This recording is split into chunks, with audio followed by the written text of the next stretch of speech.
Them out is a bit of an understatement, Owen. Big time. And he deserves his new deal because he's the one, you know, even you saw in that game against Manchester City, they didn't play great, but Ahmad showed up right at the end in the big moments. And, you know, he's only 22, but for such a young man, he has a feel for the big moments. I mean, imagine if they would have lost to Southampton today.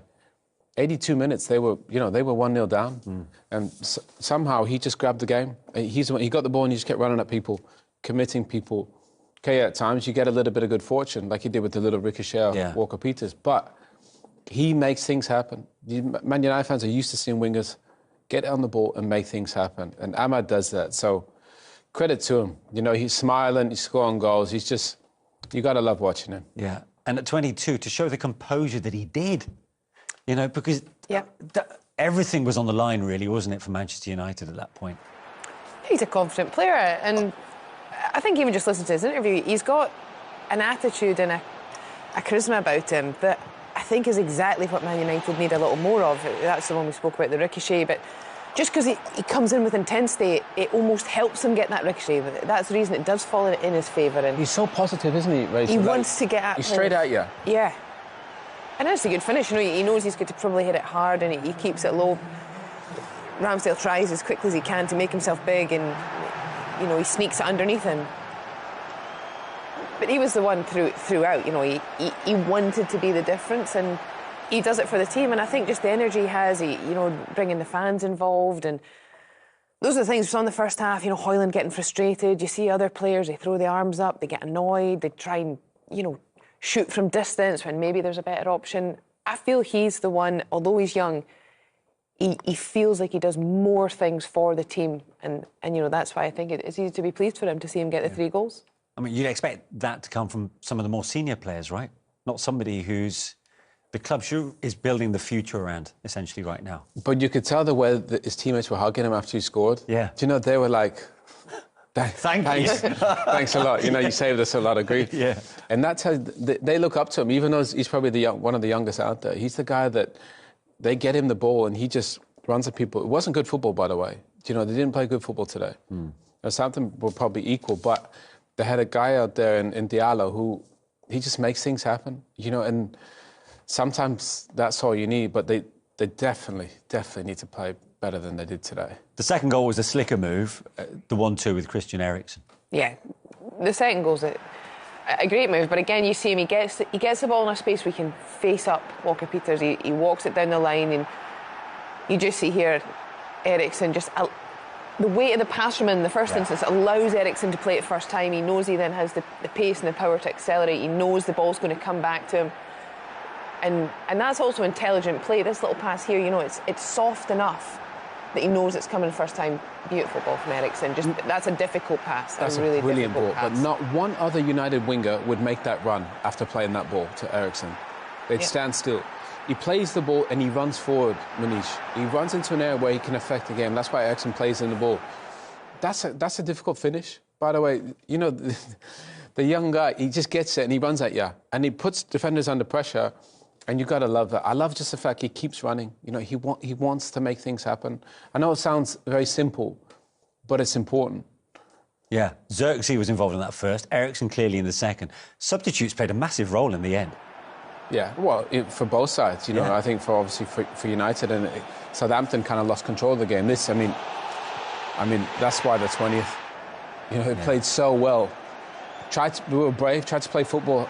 Oh, but he's a good young player. Can't make mistakes like that. But one thing, Rachel, we mentioned, Diallo. He presses, doesn't he? He's so good pressing. And if you know, he makes you think you've just a few more seconds than you do, and then he's on top of you.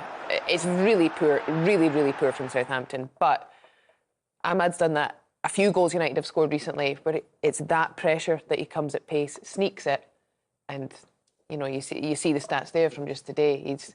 He was really the only one that you could highlight. Because up until that point, you would have to argue Onana was probably the best United player. Oh, easily. I mean, the amount of saves that he had to make Onana in the game, he was so busy. I mean, at 82 minutes, nobody at Old Trafford would have said that game would finish 3-1, Manchester United. They didn't really look like scoring. But credit to them. You know, they hung in there and they found a way to win a game where it wasn't vintage. Yeah. But also what it does do is it just keeps alive that momentum that they generated in the previous 2 games. At one point, it felt like it was going to come to nothing. But the feel-good factor is back all of a sudden, only because in the nature in which they won that game tonight. Yeah, you score late goals, you get an extra buzz too. I mean, Amarim looked sort of beside himself for most of the game, and then you see him at the end, there's sort of the big smirk. You know, a lot of that's relief. It does continue the good momentum.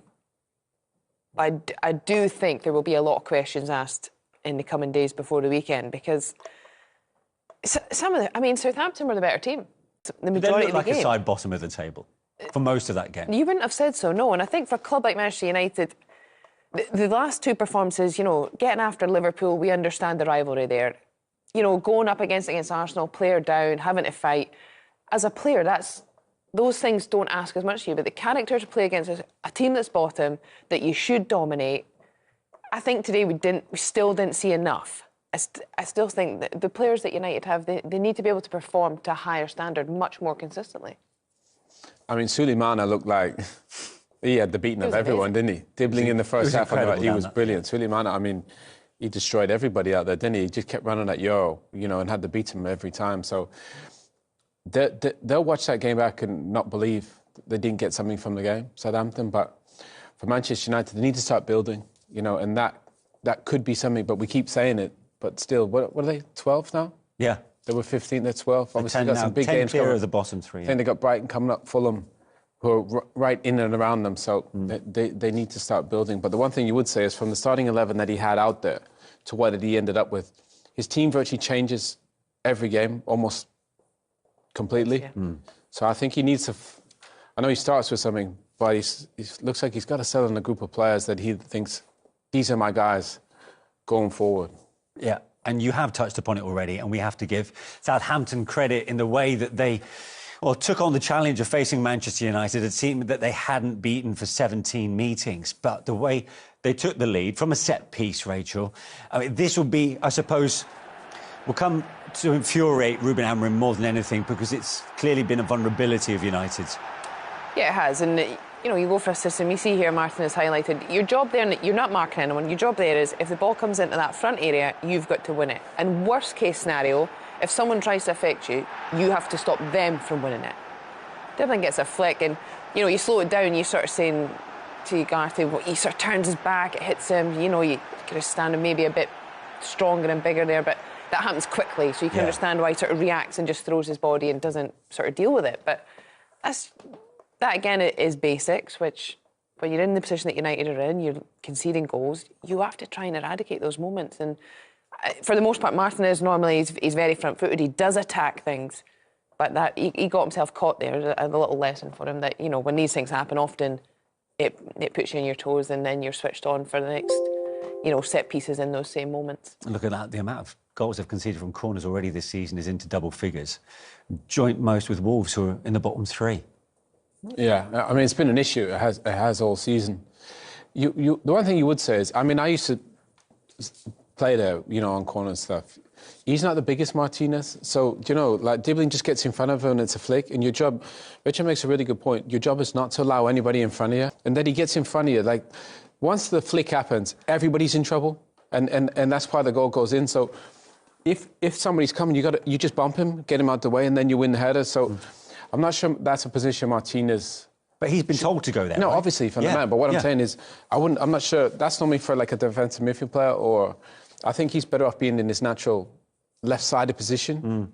In my opinion. But again, that's up to the manager. But it's been an issue all season. Well, up until the point Diallo hadn't got on the score sheet, we were saying just now, Andre Onana played his part in keeping the scoreline down and almost making that victory possible in the end. Let's have another look at that double save, for example. I mean, that will be seen as a crucial point in the game.